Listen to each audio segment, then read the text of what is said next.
हम पढ़ेंगे उत्तक। उत्तक को इंग्लिश में टिश्यूज बोलते हैं। उत्तक का अध्ययन हिस्टोलॉजी कहलाता है। उत्तक का अध्ययन हिस्टोलॉजी कहलाता है। एक समान कोशिका के समूह को उत्तक कहा जाता है। एक समान कोशिका के समूह को उत्तक कहा जाता है। उत्तक को बेसिकली 4 भागों में बांटा गया है। नंबर 1 पेशी उत्तक, मस्कुलर टिश्यूज, यानी कि इसको हम बोलते हैं जो शरीर के मांसपेशी का निर्माण करता है उसको पेशी उत्तक। तंत्रिका उत्तक में पढ़ते हैं जो मस्तिष्क में होता है, न्यूरॉन उत्तक उसको बोलते हैं। इसके बाद होता है संयोजी उत्तक, यानी कि कनेक्टिंग टिश्यू, पूरे शरीर को कनेक्ट करके एक दूसरे को रखता है।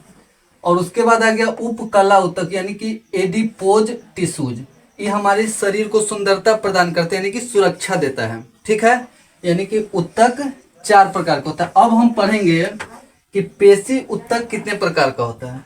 तो सबसे पहले आ गया रेखीय उत्तक।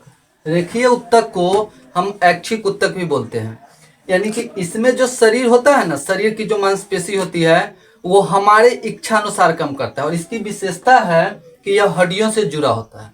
जब यह हड्डियों से जुड़ा होगा तो यह थकता भी है, यानी कि एक निश्चित समय अंतराल पर काम करने के बाद रेखीय उत्तक थकता है, क्योंकि यह हड्डियों से जुड़ा होता है। दूसरा है अरेखीय उत्तक, इसको हम अनैच्छिक उत्तक भी कहते हैं, क्योंकि यह हमारे इच्छा अनुसार काम नहीं करता है। जैसे अगर भोजन हम कर लिए तो हम चाहेंगे कि 9 बजे के बाद अगर भोजन पचे, तो ऐसा संभव है? नहीं है।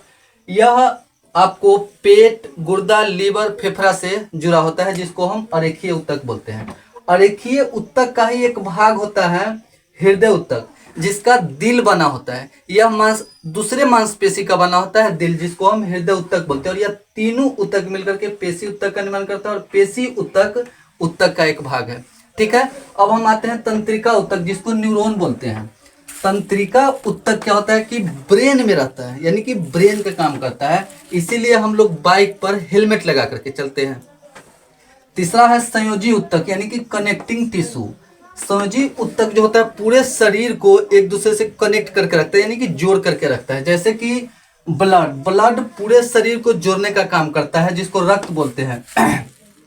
उसके बाद आता है लिम्फ। ब्लड का ही एक लिम्फ होता है जो पीले कलर का चिपचिपा द्रव होता है, जिसको हिंदी में लसिका बोलते हैं, यानी कि ब्लड में ही लिम्फ पाया जाता है।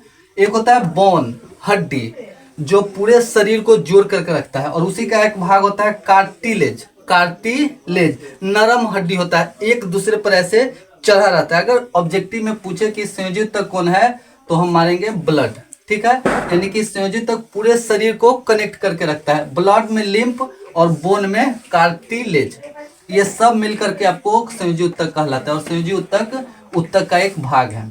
अब आते हैं हम उपकला उत्तक, एडिपोज टिश्यूज, वसा।